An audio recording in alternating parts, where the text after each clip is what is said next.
तो आज हम क्या करेंगे,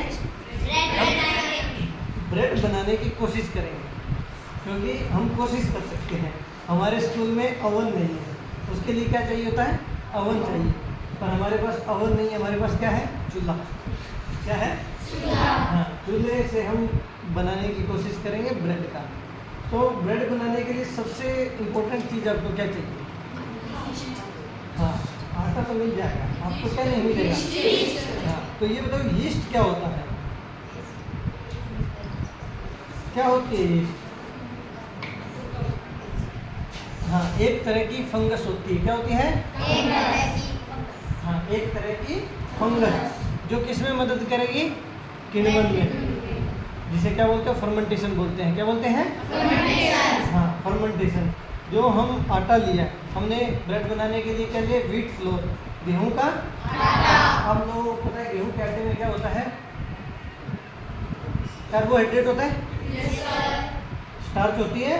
यस सर। तो स्टार्च क्या है, एक तरह की शर्करा नहीं है, शुगर नहीं है। Yes sir. तो हमारी जो यीस्ट है ये एक तरह का क्या है, सूक्ष्म जीव, और सभी जीवों को क्या चाहिए, भोजन चाहिए। yes, तो इन सूक्ष्म जीवों का मतलब यीस्ट का भोजन क्या है, शुगर। क्या है, शुगर। हाँ, जो हमारे आटे के अंदर क्या है, शुगर। उस शुगर को ये कंज्यूम करेगा, खाएगा, और क्या बनाएगा, इथेनॉल और कार्बन डाइऑक्साइड गैस। क्या बनाता है, इथेनॉल और कार्बन डाइऑक्साइड। एक बनाएगा इथेनॉल, जिसे तुम शराब बोल सकते हो, ठीक है। इथेनॉल बनाता है जिसे हम अल्कोहल बोलते हैं। क्या बोलते हैं, अल्कोहल। हाँ, और साथ में बनाएगा कार्बन डाइऑक्साइड गैस। पर देखने वाली एक चीज़ और है कि ये जो आप लोग सांस लेते हो, रेस्पिरेशन करते हो, आप लोगों को जीवित रहने के लिए क्या चाहिए, ऑक्सीजन। पर इसको नहीं चाहिए, ये ऑक्सीजन के एब्सेंस में काम करता है। इसकी एब्सेंस में ऑक्सीजन। हाँ, इसको भोजन पचाने के लिए, इसे शुगर को तोड़ने के लिए क्या चाहिए, कार्बन डाइऑक्साइड गैस चाहिए। क्या चाहिए, कार्बन डाइऑक्साइड गैस। हम जो श्वसन करते हैं, हम जो रेस्पिरेशन करते हैं, उस रेस्पिरेशन को बोलते हैं वायवीय श्वसन। क्या बोलते हैं, वायवीय श्वसन। वायवीय का मतलब हमें वायु चाहिए, कौन सी, ऑक्सीजन। और इनको क्या चाहिए, अवायवीय। क्या चाहिए, अवायवीय। मतलब इनको ऑक्सीजन है नहीं चाहिए, नहीं चाहिए। तो अभी हम इससे करवाएंगे फर्मेंटेशन। पर उसके लिए हमें ब्रेड बनाने के लिए क्या क्या चीज़ें चाहिए, देख लो। हमें चाहिए आटा, व्हीट फ्लोर लिया है, व्हीट फ्लोर के साथ हमने थोड़ा सा लिया है नमक, स्वाद भी तो नहीं चाहिए, हम कुछ बना रहे हैं तो, ठीक है। साथ में लिया हमने हल्का सा तेल।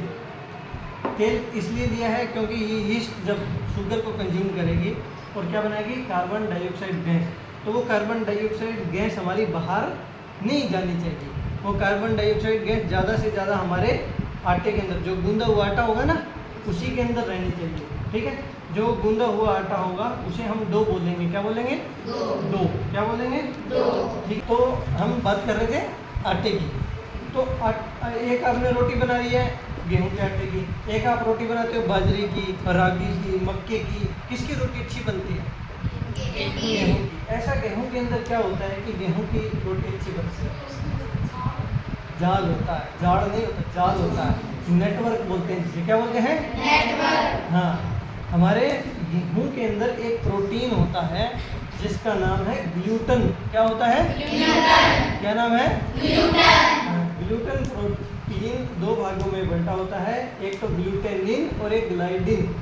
क्या, ग्लूटेनिन और ग्लाइडिन। हाँ, ये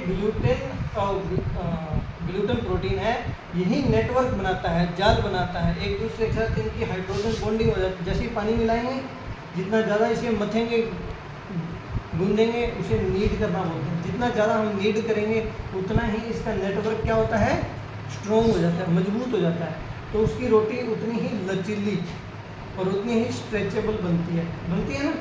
तो इसके अंदर क्या होता है, ग्लूटन प्रोटीन। क्या होता है, ग्लूटन प्रोटीन। हाँ, ठीक है। अभी बनाएंगे हम। कौन आटे को नीड करेगा, नीडिंग का काम कौन, ये करेगी। चलो आ जाओ,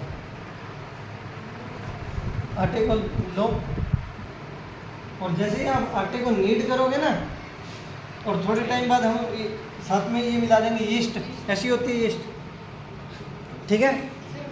हाँ दिखाएंगे, आप लोगों को भी दिखाएंगे। हाँ ले ले और ले ले।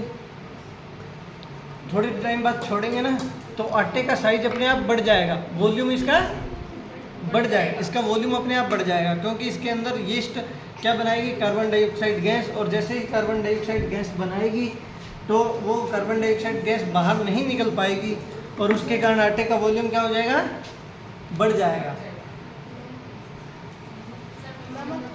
नमक भी डालेंगे। नमक कितना डालें, स्वादानुसार।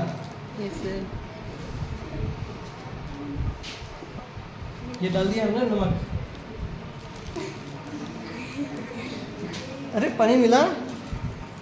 और साथ में थोड़ा डालेंगे तेल, ताकि ज़्यादा से ज़्यादा हमारी कार्बन डाइऑक्साइड गैस है वो अंदर ही रहे, बाहर ना आए। ठीक है।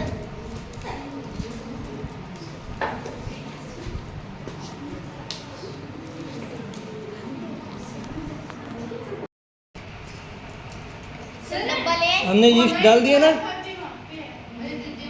अभी इसमें तुम्हें डो का साइज दिख रहा है?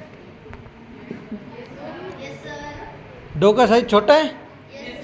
देखो अभी छोटा है ना।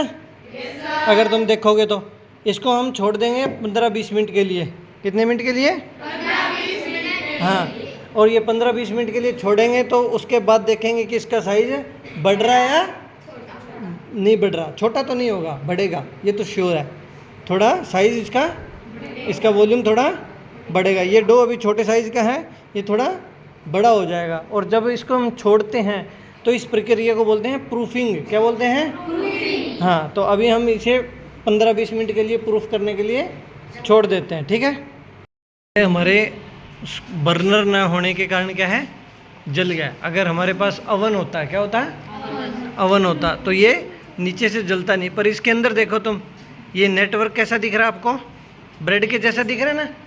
आपकी ब्रेड ऐसी होती है, तो ये कुछ वैसा बना है, पर ये बिल्कुल ब्रेड जैसा नहीं है।